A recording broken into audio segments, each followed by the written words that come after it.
HTZ stock analysis Tuesday and onwards. Am I buying? I'm covering all that in this short video, 1-minute video. I am the only one in this space, stock and option trading, that has done 40,000 videos like this and documented them all. It's taken me 5 years and tens of thousands of dollars on courses and mentors, which I obviously don't have to do and spend. Ultimately, I mean, it's nice. When it's pumping up as such, I'm just looking to double down on this beautiful bullish market. So how's this going to look like? Well, I'm here to tell you is that I have my demand areas set up. The biggest giveaway here is this break that we've seen.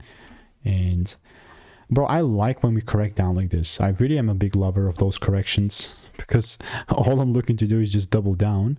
And if it does not pull down just a tad bit lower and gives me some sort of a double break shift, then I'm not going to buy. Like, I know how people like to force stuff and everything, but I'm not going to just immediately get involved. So I'm just telling you, all I'm doing in the meantime is I'm waiting. And if you want to learn how I'm making 5-10K per month for the indicators, click the first link in the description and get my free email.